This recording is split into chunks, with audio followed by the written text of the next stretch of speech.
Hey everyone, Dash here. How's it going? Oh, shoot, didn't mean to do that. Yeah, this window only. I should drag every other window. Shoot, I was gonna close everything else down. There, that should do it.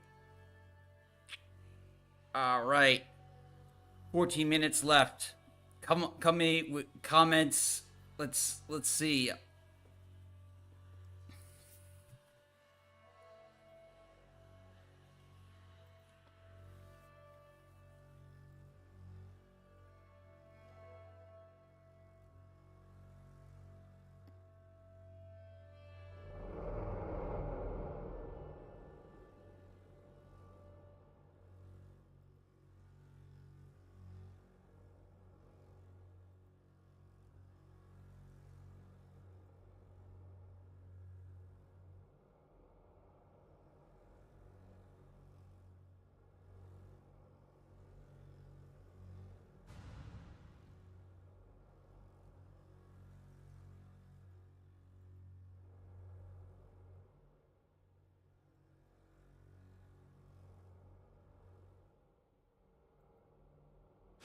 Hey Orc, how's it going?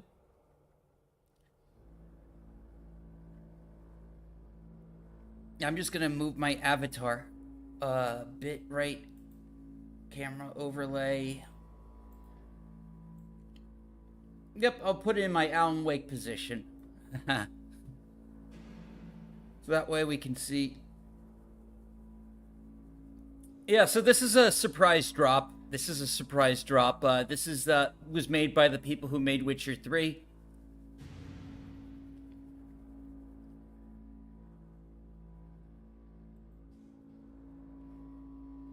We got 3 people watching now. See what they're saying.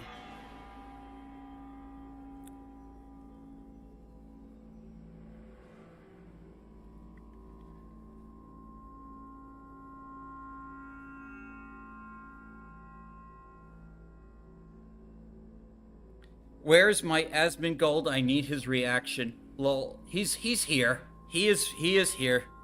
Probably.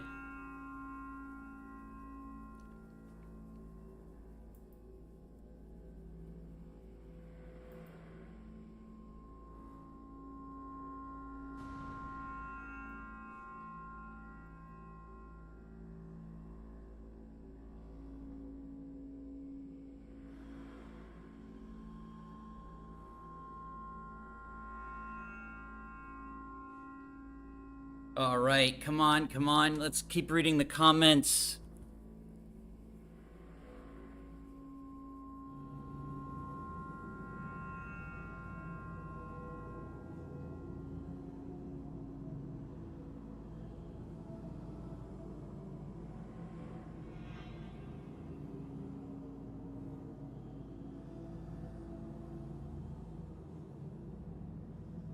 Everyone's speaking in Latin in the chat. Hilarious.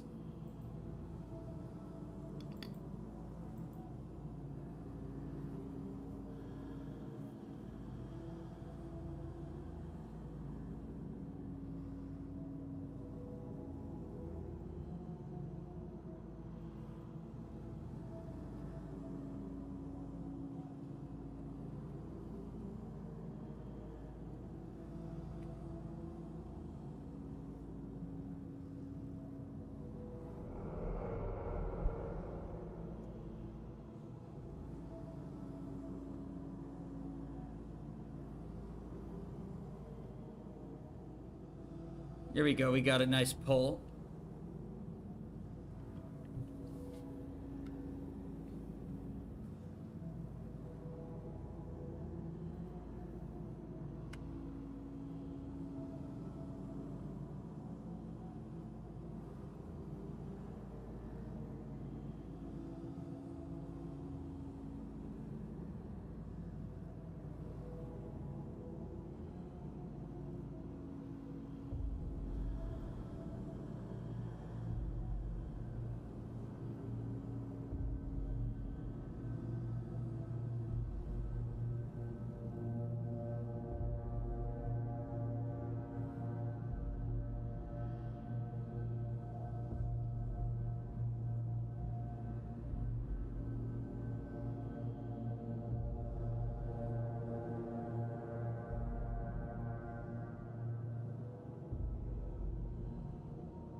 Okay, we got one vote for no.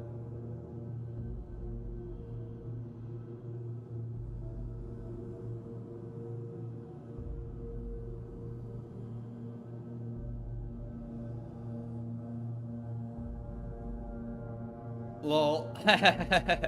Nice.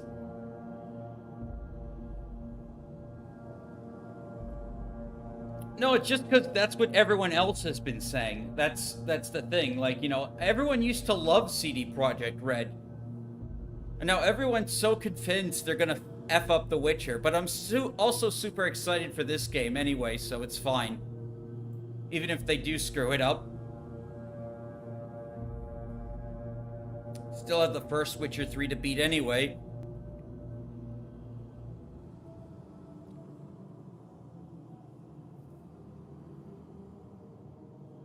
I only follow 4 people on Twitch. Kiyomi, Popcyrus, and Taiga. I never go on Twitch. This is a rare occurrence for me.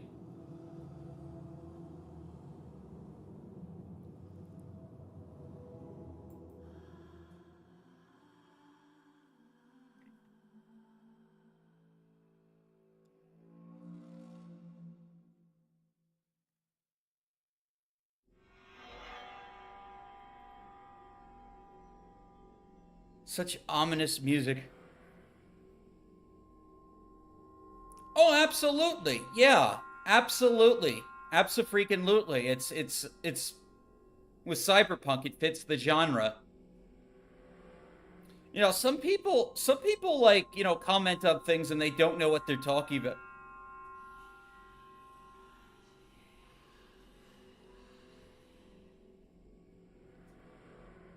I know.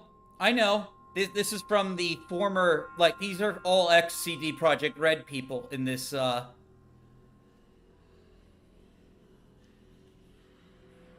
That's why I have my eyes on this game. You know, if everyone's right about CD Projekt Red and they're like, you know, a shell of themselves, then this is going to be the game that's going to be like the true sequel. That's how I see it.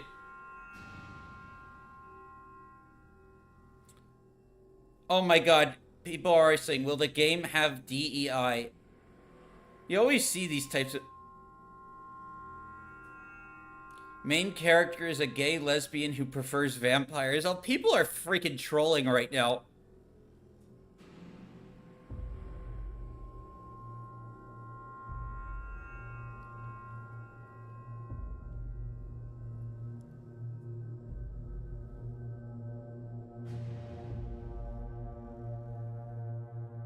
Anyone who uses woke or DEI should have their opinion ignored.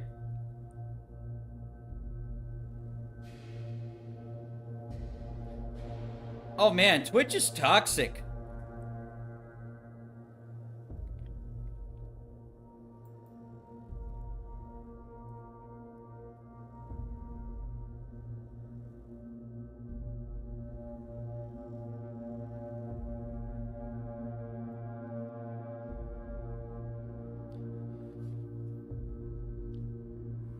Oh, I also found out the game is also being published by Bandai Namco.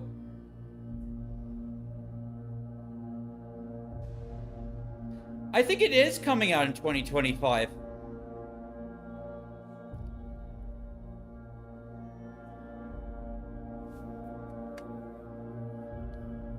I think this game is coming out in 2025. I hope it's better than Vampire. That game, like, I don't know. That game wasn't that great. You got 6 people watching now.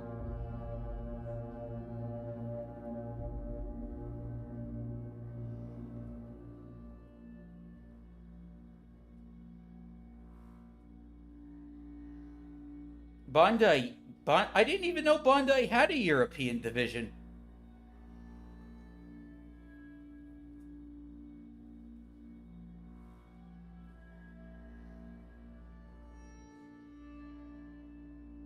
I don't know. I just feel like some people like take the anti-DEI stuff a little too far sometimes, but I get also get why people are just freaking sick of it.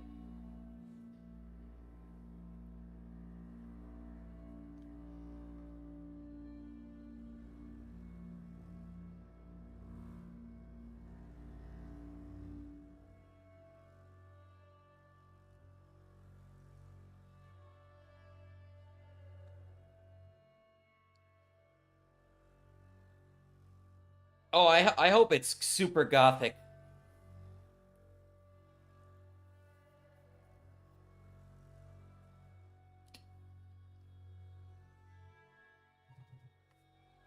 Ooh, I just got a text. Oh no, it's a crap. Another phishing text. Report is junk.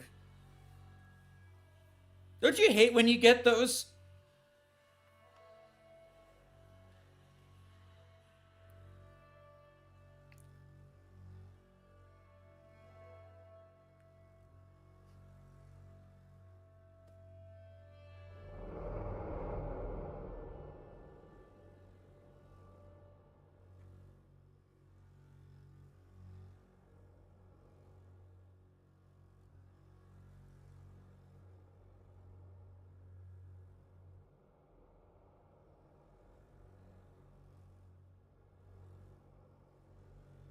Two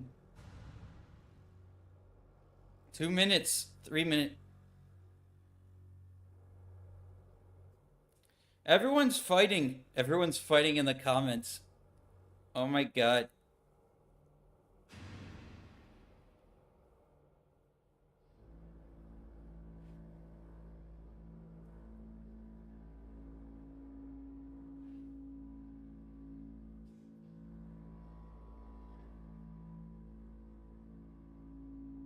Vampire clans.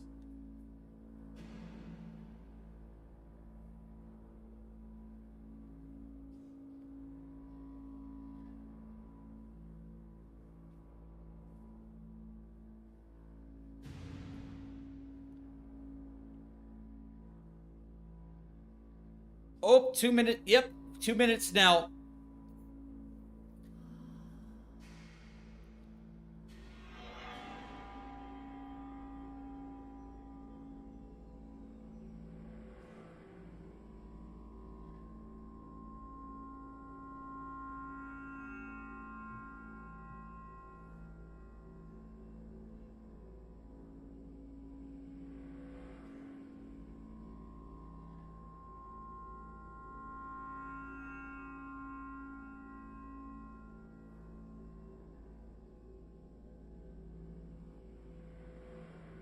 Well, we'll find out in a minute, Mr. Dax.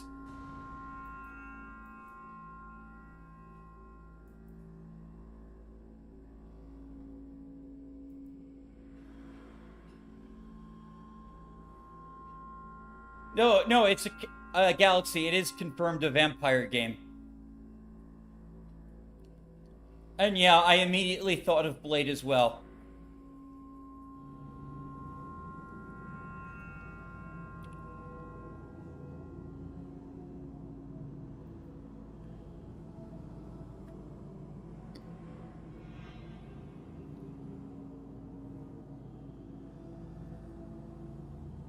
Oh, you have to follow in order to. I might as well.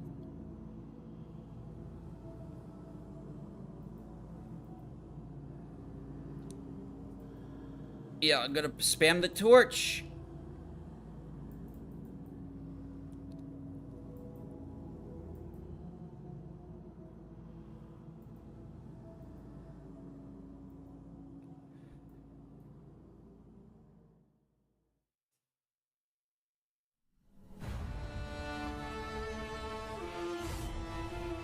Oh, I can't.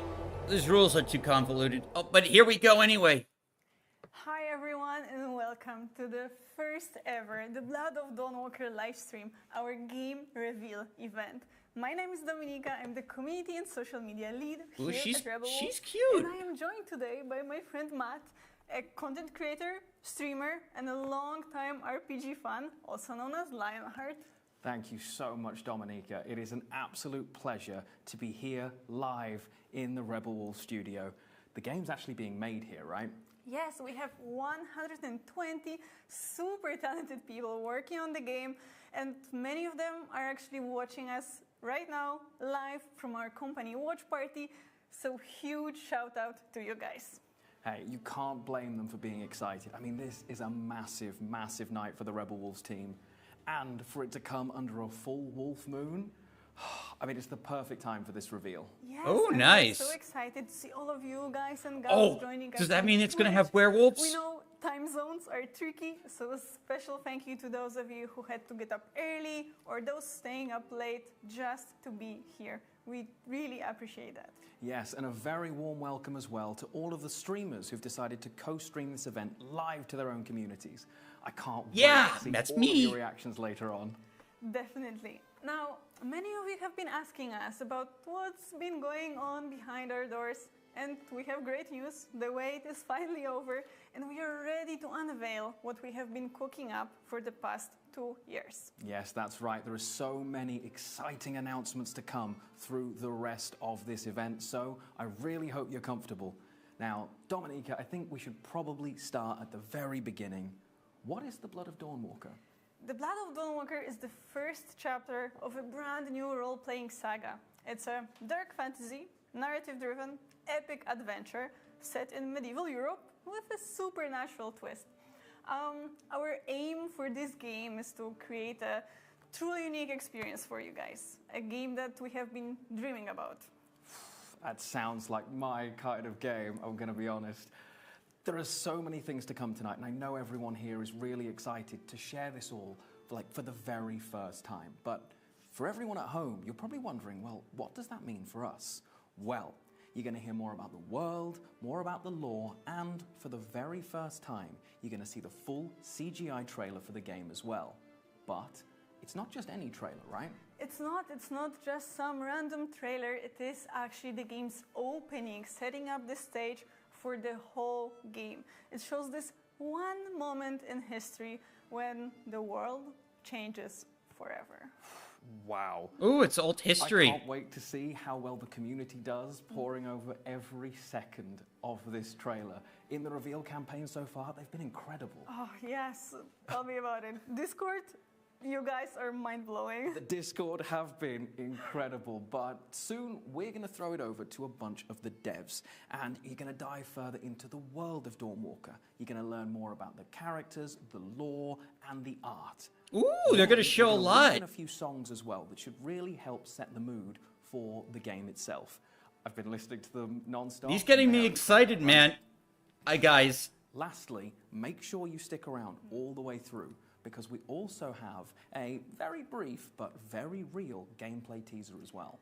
Yes, and it is an actual look at the state of the game as it is right now, straight from the engine. And in the meantime, we will be checking up on your comments, so make sure to drop all your thoughts or your impressions in the chat. My teammates, MJ and Mati, are already there with you, and we'll respond whenever we can.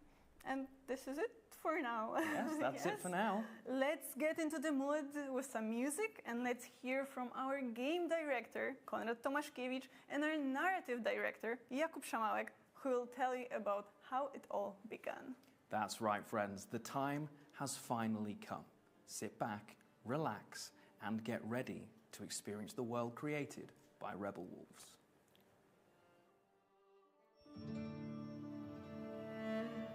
Ooh.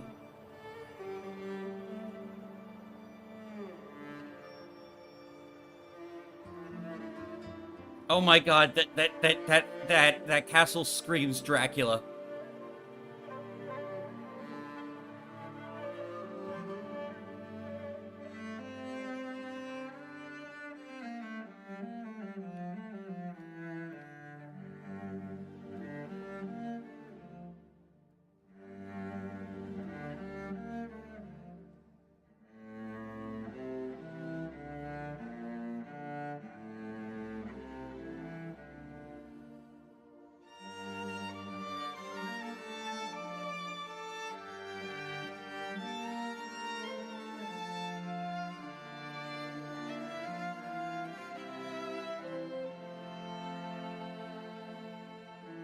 Is this the main theme of the game, I wonder?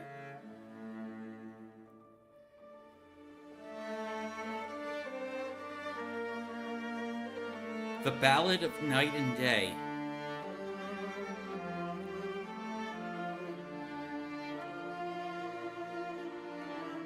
No, I think that was a joke, Galaxy.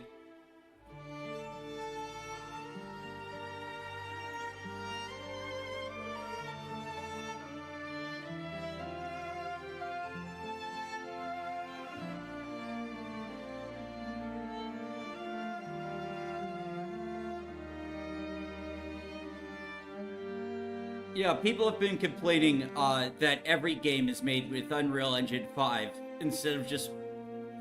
It's just been a thing, like, oh, it's modern gaming, Unreal Engine 5. So it's kind of a joke at this point, but who knows, it could be Unreal Engine 5, I wouldn't hold it against it.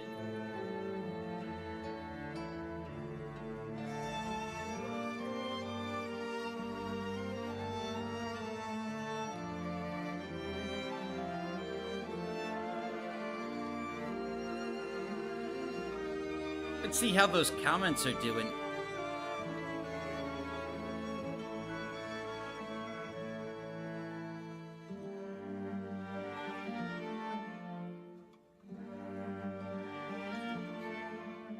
Yeah, everyone's just being sarcastic.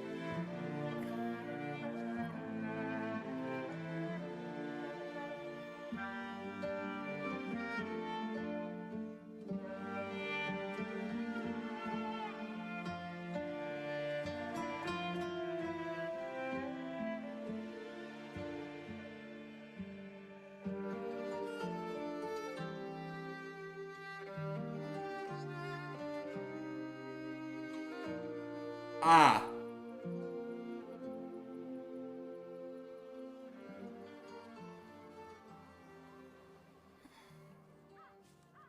Why did you start a company? I decided to open the Rebels company because I felt that there is a huge space for innovation and for evolution in the open world RPGs. And to achieve that, you need to have independence and artistic freedom. And sometimes you need to make hard and risky decisions. And the best way to do that is to open your own company and to make your own choices. Do you remember the second Fallout from '98? Oh yeah, it's one of my favorite games ever, and I was so excited when you used that as a point of reference because for some time now I've been aching to return to the promise and the value of old school computer RPGs, and to combine it with modern graphics, with bleeding edge tech, with a dynamic, fast-paced combat, merge these two together and see what comes out. Exactly. And of course, we will not do the post-apocalyptic game. But what was really interesting in the second Fallout is the freedom.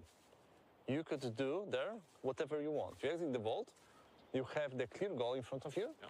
You don't have main quest which telling you, okay, right now do that, next do that.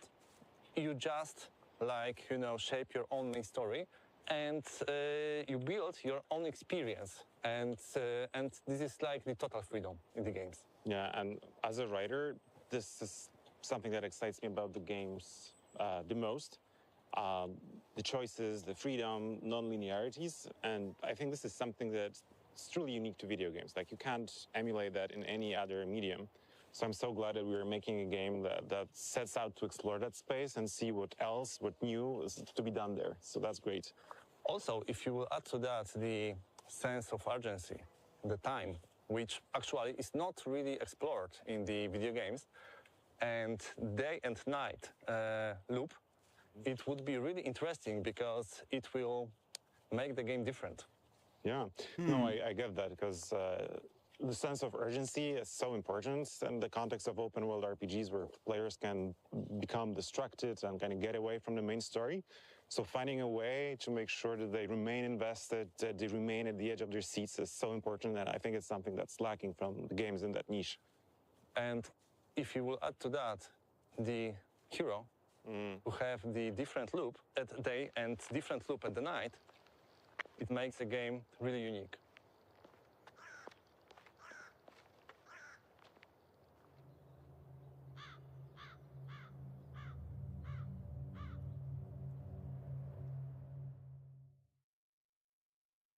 Oh, here we go.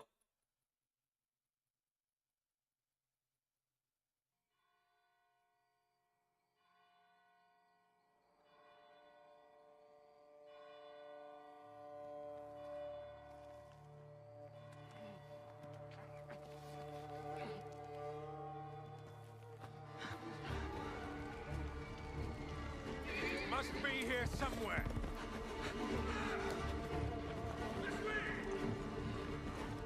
Is that a baby she's holding?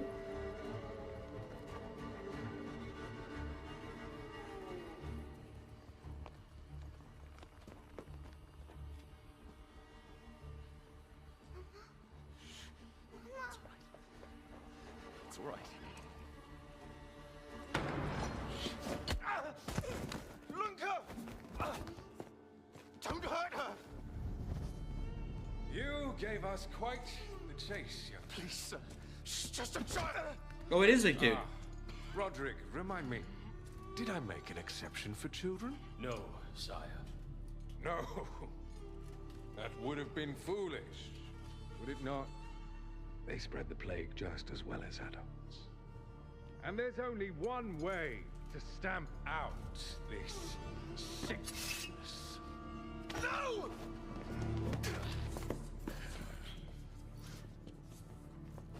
Not just a runner, but a fighter, too. Had we met under a different moon, things might have ended there. Oh my god, it's like Nosferatu.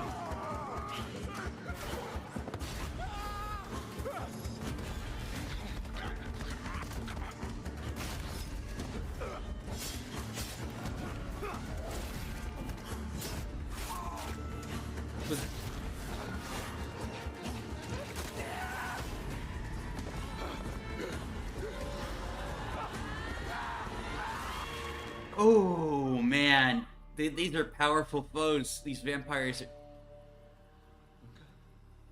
Lunka!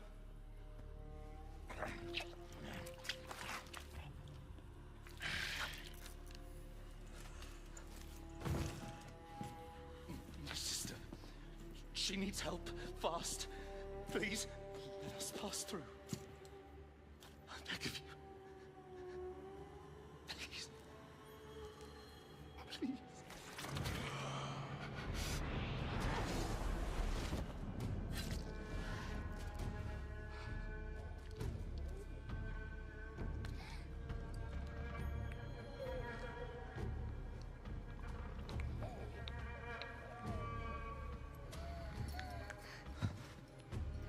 I don't know. How? I am life. I am death. I am everything in between. I have been watching your little valley. Pestilence, famine, killing. Blood spilt carelessly, like water. Things will be different now.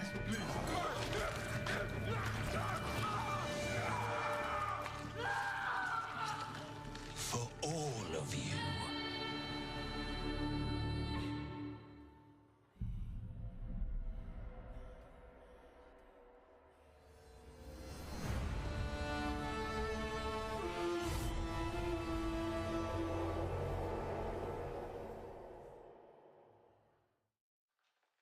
So the game takes place 2 years after the events shown in the intro, and this is just the beginning of a greater saga we were planning. So we get to meet the character at the beginning of his adventure, which I think is really cool. And Cohen in general is so much fun to write and flesh out because he's not your typical game protagonist. He's not a grizzled veteran who's seen it all, who is cynical about the world, who comments the world with like one-liners. He's a young guy who, at heart, is emotional. He can get vulnerable. He's honest about how he feels. What I love in Cohen is that he will be never a superhero. He will be never overpowered. At the day, as a human, he can fight with a sword. He can use and discover dark magic, but he can be killed by anyone. At the night, he encountered a lot more difficult enemies. He can use some vampiric abilities. not only in combat, but also he can use it to explore the world and to see the world in a totally different way. Yeah, and he'll need all these cool superpowers because he's facing formidable enemies. This clique He of can only use them vampires at who night, decided though. to take over the world, Interesting. turn it upside down, and set the rules. And they are led by this super old and immensely powerful vampire called Brensis. Our game is set in 14th century Europe, and it's a world in deep crisis. First, the continent has been ravaged by the plague, then wars, and now famine. And all the while, vampires have been watching from the shadows, waiting for the perfect moment to strike. And finally, when humanity is at its lowest, they come out of the shadows, they overthrow the feudal lords, and they move into their castles. Chat's liking it. I'm liking this. Yep. Vampires ruling the world is not necessarily the bad thing. Feudal lords in that time killed the whole villages to prevent, the plague. And the vampires, they defend Cohen and his sister. They even healed Lunka. And, I know that people need to pay taxes in blood, but Taxes it's not a in huge blood. cost of safe and good life. Well, to that I'd say that vampires' favors are uncertain. And sure, they protect the people of the valley where the game takes place, but they see them as cattle, so they protect them to then lead them and ultimately kill them. Oh, I'm And digging the this. tax I'm mentioned really taken digging from this. Everyone, the frail, the weak, the old. Each week they have to This convene. this at the even church sounds or a little bit blood like mass. Witcher. So for some people, that's deeply traumatizing, or might even end up in them dying. So in the end, I'd say the balance is more or less equal, and that's something that I actually really like about. There's our some setting in this nuance world. here. I like Nothing that. is simple. Nothing is just black or just white, and you have to decide for yourself. Like, what do I think is the right choice? What is the path I want to take, and what is the path I want to avoid? I like this and guy. Ultimately, Cohen's family ends up in the dungeons of the Vampire Lord. And even as Cohen is trying to free them, he will meet people who still support the regime. It's even more challenging for players because Cohen has only 30 days and 30 nights to save his family. Only 30 In days? most games, sandbox means gameplay freedom.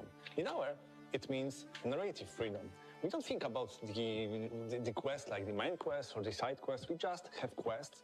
Players will craft their experience through the game by themselves, and nobody will have the same, And we call it narrative sandbox. Yeah, and that's something that really excites me because that means that no two playthroughs will be identical. That each player will have a unique experience. And that's the true magic of video games, and that's why I love making them. Welcome back, everybody, and I hope you agree that that was worth the wait. Now, the best news is that we are just getting started tonight. And first things first, Dominika, that trailer. I know, right? And for our Polish community out there, good news, we will be dropping the Polish version of the trailer with Polish dubbing on our social media channels right after the stream. Oh, so keep an good. eye on them. I Nice. think a lot of people are going to want to rewatch that trailer, so I bet that they're really, really happy. But we've got a lot to unpack here, right? So you mentioned before that the trailer actually serves as the intro to the game. Yeah. So everything that we all just saw, that happens before the game starts? Yeah, so the cinematic that takes place 2 years before the events from the game. So 2 years before Cohen, our main protagonist, becomes a Dawnwalker. Okay. So you can see that in the CGI, he's still very young, he's very, inexperienced. You see that innocence in him, right? But that will need to change. The world is going to change drastically for him. He will need to grow up. He'll need to mature a bit. Classic so hero you'll stuff. See that in the other game assets, he looks a bit differently. I did wonder why he looked so much younger. Clearly, Cohen has had a rough couple of years. I can't wait to work out what happened in between. I think it's going to be pretty exciting. Now, but we didn't just meet Cohen, right? We met his younger sister, Lunka, as well. But in the video we just saw, Conrad mentioned that she was healed. So does that mean she wasn't turned into a vampire then? No. Lunka was indeed healed from the plague, the Black Death, by Brensis, this old vampire, leader of the vampire clique. And turning humans into vampires works a bit differently in our game. But we actually have another duo of devs who are going to talk about it in a moment. Okay, well then I won't steal their thunder. I'll let them explain it. But I guess what I should ask is, who or what is a Dawnwalker then? This is such a loaded question. So many layers to it, honestly. Okay, but so the basic premise is So like cute. this. Dawnwalkers look like humans during the day, but they turn into vampires after dusk. But they're not actually humans, and they're not actually vampires. They are something in between. Like Blake. Okay, very mysterious. I love it. Now, Dawnwalker itself, it's a brand new IP, right? Yeah, it is. It is completely original, and I think this is what actually makes this project really special for us, because it's a handcrafted universe, of course, rooted in real history, inspired by some myths and legends, but essentially built by our team from the ground up. From this a gamer sounds perspective again, excellent. knowing that you guys have full control, that you've got a vision for how this is going to be, and that you can actually implement that, it's just so exciting. Like, It's so exciting for us as well. yeah, you know? I can imagine. Yeah. Now, I could talk about this all day, but we should move on and talk about the art of Dawnwalker, the world and its inhabitants, which includes vampires. Yes, and we will meet with our art director, Bartłomiej Gaweł, and our environment artist, Adam Payet. And we're also going to hear more about the characters and narrative design as well, right? Yes, and for that we will meet with our writer, Ariana Sierkiewicz, and our creative director, Mateusz Tomaszkiewicz. Take it away, guys.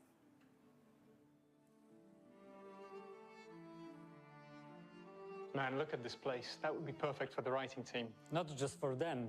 I love storytelling myself. Since I can remember, telling stories through images is what I love to do. Yeah. So when I received the first script for the Dawnwalker, I fell in love with it right away. I think for me, what got me was the concept art when I first saw those Carpathian villages hugging the mountain slopes, the valleys, forests, and then also the muddy streets of Svartrau and the long shadow of the cathedral. It all felt very authentic, muddy, and also very familiar, homely, and, well, Eastern European. Not just Eastern Europe. No, yeah. It's a mix of predominantly Romanian motifs with broader influences of Balkan cultures. It gave us a freedom of creation. It's a vast range of inspiration from Polish log houses to Ukrainian or Balkan clothing to Romanian defensive churches. That variety in that broad spectrum was also interesting to get because I never thought as an environment artist I would have to learn in Romanian how to Google specific museums just to get the references. On the other hand, we also set a boundary for ourselves, and that boundary is a time period of inspiration ranging from the 13th to 15th century. And this is meant to ensure the visual consistency of the world. Yeah, and that is also quite a challenge to make sure that what you create is authentic, grounded, and has a real sense of place, but at the same time isn't just a picture and invites exploration and promotes that gameplay. I wanted to see how far we could push realism so that players truly feel part of the narrative. But this is not a simulation of medieval life. Not at all.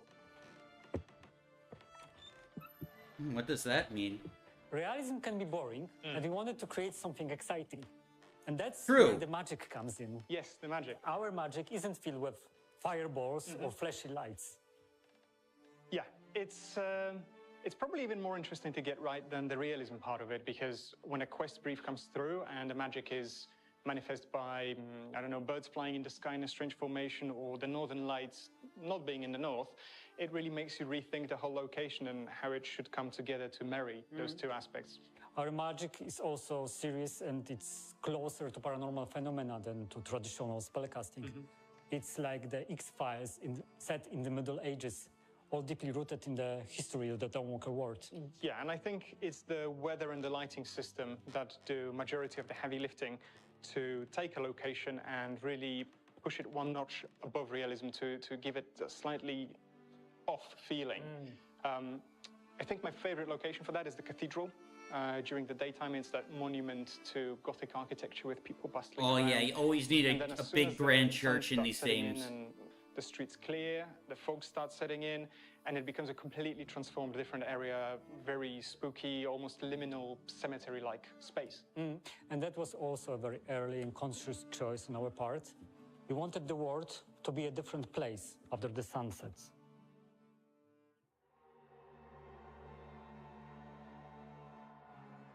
Right, so hold on. Environment art is something I understand, right? I do it every day, I understand the creative process behind it, but I've never touched anything to do with character art, which is your speciality. So would you mind walking me through what was your creative process in coming up with that whole thing? Sure. So we approach the work on vampires very seriously. It's a whole new universe. What's even better is that it's a mix of familiar elements with a fresh twist.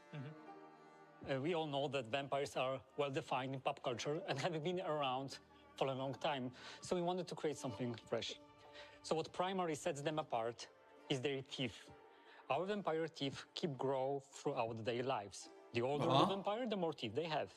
So instead of two sharp teeth, they have a series of needle-like fangs, densely growing from their jaws, often emerging from different parts of their skull as they age. Damn. The teeth keep growing because the vampire can use them to create another vampire. And the mechanism is very simple. The vampire pulls out his fang and drives it into the heart of its victim. Lovely. So what's interesting is that our vampire's teeth aren't visible at first. They can extend as the mouth opens, and it looks really creepy. Yeah, I still remember the first It sounds time that horrifying. the animations came through from the character art team, showing the mouth opening and the teeth growing, and it was absolutely disgusting. I loved every bit of it.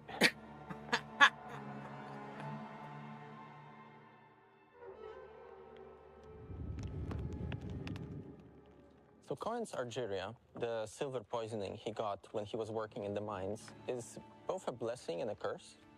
Because on one hand, it weakens him. On the other hand, it protects him from becoming a vampire fully. So, you know, he gets to traverse both worlds, both the world of humanity and the world of the creatures of the night. Yeah, well, he was kind of used to dealing with the vampires since it's been like a couple years since Francis took over. Now he has to find a way to deal with things like undead lurking in ancient tombs that should have remained closed, kobolds that used to only prey on miners going way too deep into the mines, Kobolds. or even Uriashes, who used to live high up in the mountains, secluded, and now they are in Francis's troops. Yeah, and they are vastly different. Oh yeah, they all have their own separate cultures, and well, if you want to deal with them, I would kind of like to you should get to know them a bit, or else you might get tricked, because they all have their own goals, aspirations, now that they came out of the shadows in Francis's wake. It's a source of a lot of tension, right? Yeah, there's a lot of tension. Some of them can cooperate with humans, but mostly it's just new issues, new problems nobody had to deal with before. But I think this is great because all of that tension, all of these problems are great storytelling material for us. Absolutely. Building all of that content. For example, Francis, he had to normalize this thing for the humanity, convince everyone this is the new normal. Yeah. And the way he did this was, first of all, you know, there was a lot of social turmoil. And on the other hand, a lot of deeply held religious beliefs. And he twisted them. He turned himself into this messianic figure. So, for example, he introduced these blood masses where he No, they haven't. feeds a human vampire blood, right? And at the same time, they have these other things like punishing criminals with like draining them dry. Yeah, but well, you know, some people actually liked it because once Francis came in, he set up a new order of things. He finally got down to business, and then he locked the valley off so that nobody can touch it. No outside outside influence can touch it. And well, some others did not like it so much, and they began to reach into the depths of forgotten magic, occult, stuff like that. Yeah, so either way you look at it, the Vale Sangora will never be the same again. Not a chance. That is a lot of world building, isn't it? Oh, absolutely. There are so many things we need to remember. Oh man, so to many make this town. into a cohesive whole. And at the same time, you have the challenges posed by the open world itself. Because, you know, there's a risk of the content being formulaic or repetitive. We handcraft all of it, and we focus on telling these unique themes we really care about. Oh yeah, we want to talk about loss, about the meaning of family, about opposing tyranny, about trying to coexist with creatures you've never had to coexist with before. Well, but that would be difficult to do with just Coin and Francis, right? Impossible, actually. We had to create a whole host of characters, and we really wanted to avoid having cardboard cutouts, like without motivations, without backgrounds, goals, and ambitions. But You know, when you meet those characters, your goals and ambitions may overlap and you befriend them, or it might be the opposite and you go on a warpath with them. Nice. But, given the goal that you have ahead of you, it might be good to have some friends to go along with. Well, but you could Oh, go party on your own, members. right? If you wanted. Well, yeah, you could just grab a sword and go storm the castle. Yeah. But you know, it might be wise to, for instance, find the rebel cell and try to dismantle Brent's rule with them. Or, I don't know, listen to what an agent from outside of Vale Sangora has to say. Which is exactly why I love how we structured the game, because we offer a lot of choice in which characters do you want to interact with, which you might want to skip altogether. And also on top of that, you have this layer of non-linearities where you can decide their fates, but also the fate of Cohen and his family. Yeah, and I really like that because it gives us so much replayability. You can always choose a different path. There's something else waiting there for you. Yeah, exactly. And also, on top of that, you get to find all these secrets of Vale Sangora and fill all the blanks and, explore the world. And yet another path might be lurking within that. Handcrafted content is all good and well, but on top of that, we also have a number of really cool gameplay systems that further feed into the narrative.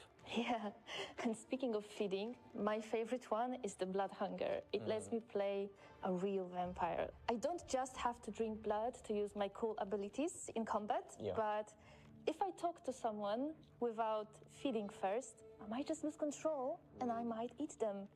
And it's not going to be just any random peasant that I won't care about. I can eat my best friend, and I will break my heart, and I will break my quests. Yeah, so you better keep him well fed. Damn. Yeah, definitely. Do you have a fave? Yeah, I really enjoy the ones that are revolving around Brent's, because, it makes him this active antagonist. This means that he will basically react to what Cohen is doing. He will pass these edicts that will hinder your path. So, for example, he might set up military checkpoints that will be on your way. It changes the world, right? Yeah, exactly. Interesting. And also, it's not just him running the show. It's also his 3 powerful vampire allies. Yeah, when I saw them in CGI, that was such a Oh, hype yeah, those moment. guys. Finally animated, voiced, and just loved it. Yeah, and on top of being cool characters, they also have their own spheres of influence, and you get to dismantle their organization step by step, making it simpler for you to confront Brent's and free your family. Well, when it comes to freeing your family, there is one more antagonist. That is time itself, because every time you do something important in the game, when you complete an objective or you complete a quest, time moves forward. Yeah, but what I really like about this also is it's not like real time. You actually get to control how much of this resource you want to spend, right? Yeah, you have to manage it wisely, but if you just want to enjoy the view or just take a stroll, you can without stress. But once you get down to business, you have to do it smart. Yeah, so I think all of these things combined, handmade quests and the gameplay systems, create for this really fun, unique experience. Yeah, and you know what? I cannot wait to see what shenanigans players will get up to playing with those systems. I will be there watching it. Same.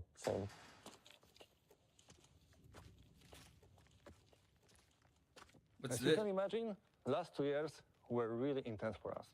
I want to thank the whole Rebels pack. You are the best, and it's a privilege to work with you. The Blood of Dawnwalker is a very special game for us because it's first truly ours. What you have seen so far is only the beginning. In upcoming months, we will share more with you. But for now, I have one more surprise for you.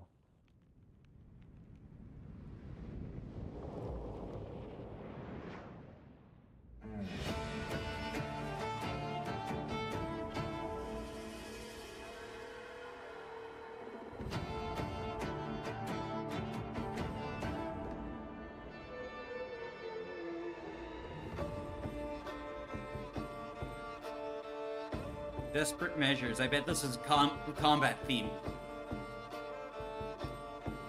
Coming up next, gameplay.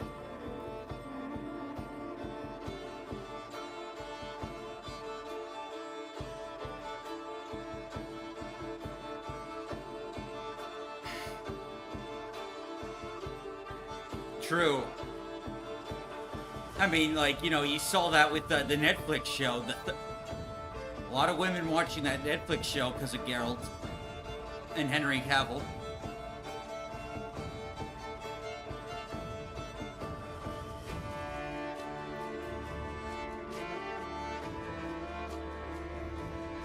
It'll be interesting seeing this new character maybe become a little bit like Geralt. But, you know, they also have to make him his own character. That's the difficulty of, juggling these things. Also, how are you doing, Ironcaster? Aw, man.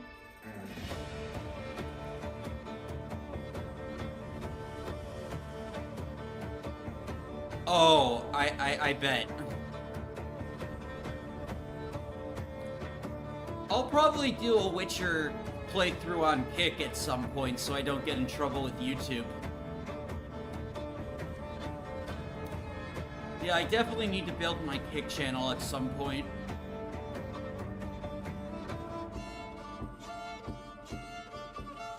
I'm very, very impressed with this presentation. Like, they're not showing a hell of a lot. Oh yeah, absolutely. Very beautiful women. And, you know, they're talented women. That girl, the writer, you can tell, like, she knows her craft. She doesn't, she's not, like, this college student who just came out with all these, like, big ideas. No, she's, like, totally into the genre.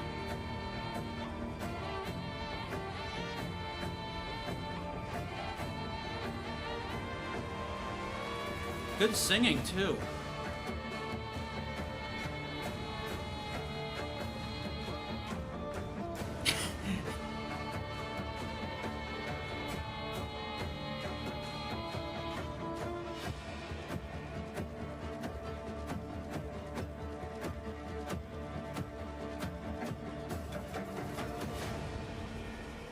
Woo!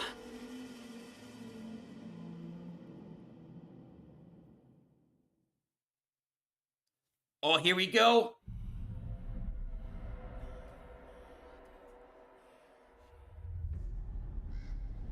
Oh, here's the gameplay. Oh, he looks like Geralt now.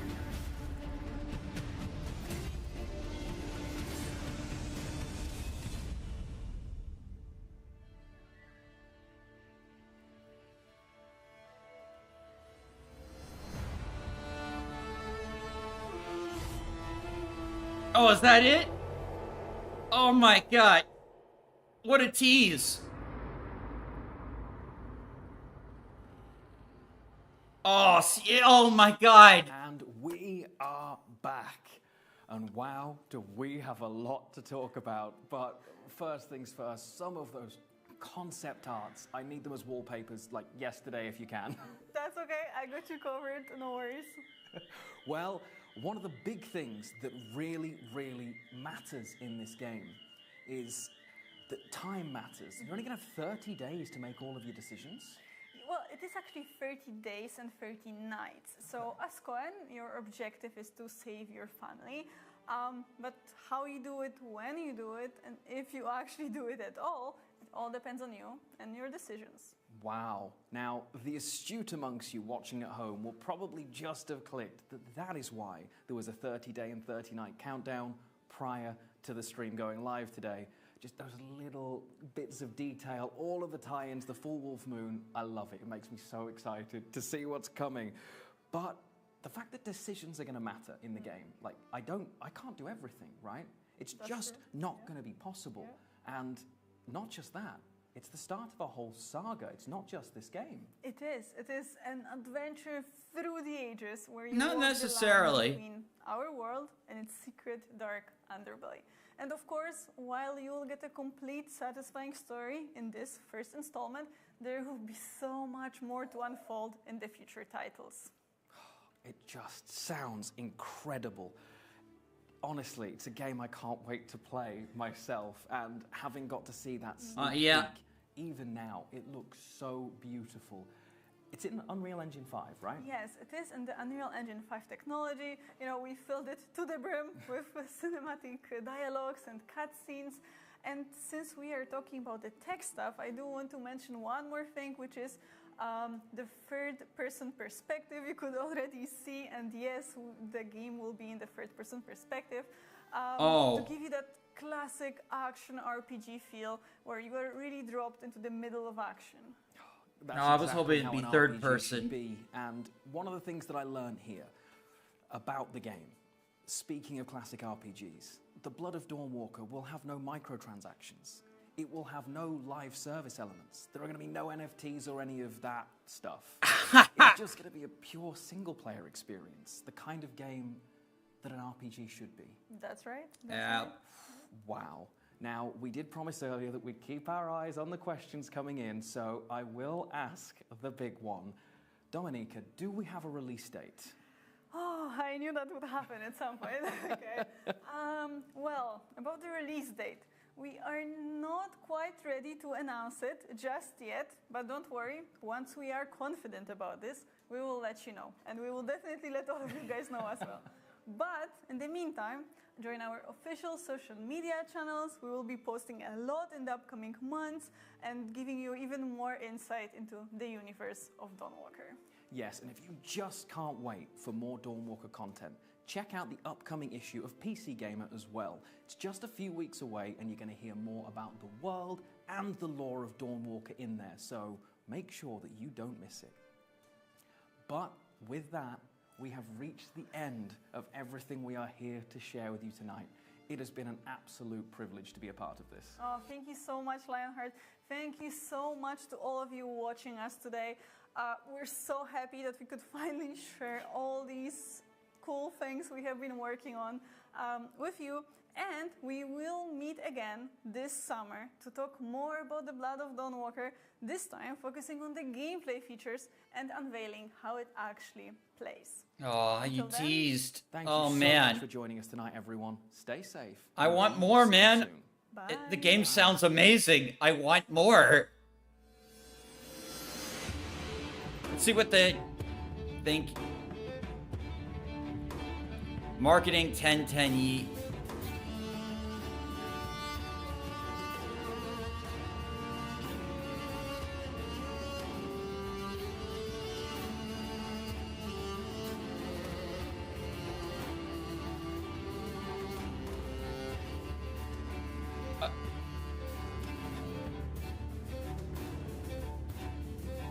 They didn't mention modern audience. True, true. R.I.P. Witcher 4. I'm looking for this. I'm looking forward to this. You don't have to play like the other games. It's a fresh start. Oh man, this is gonna be so cool. Yeah, I'm hyped. Gameplay reveal 2025. Oh my god, we're gonna have to do another stream when that happens. I will keep an eye on their socials to find this out.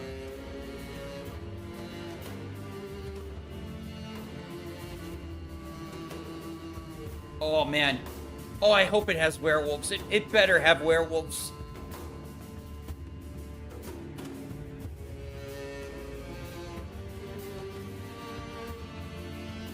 Hopefully not.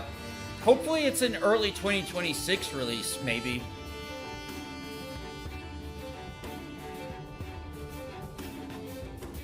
Yep, technically true. Old gameplay perspectives. Sometimes those old school methods of making games is like how you do it. Like the new school, like, hold you by the hand. Not interesting, yeah. I haven't played Fallout 2. I've played Fallout 1. I should play Fallout 2. I own it. All right. Yeah. That was freaking awesome. I'm gonna wrap it up right here. But thank you all for watching. Ironcaster, I will be on your show tonight later. And thank you all for watching. I'll see you all next time. Dash Attack out.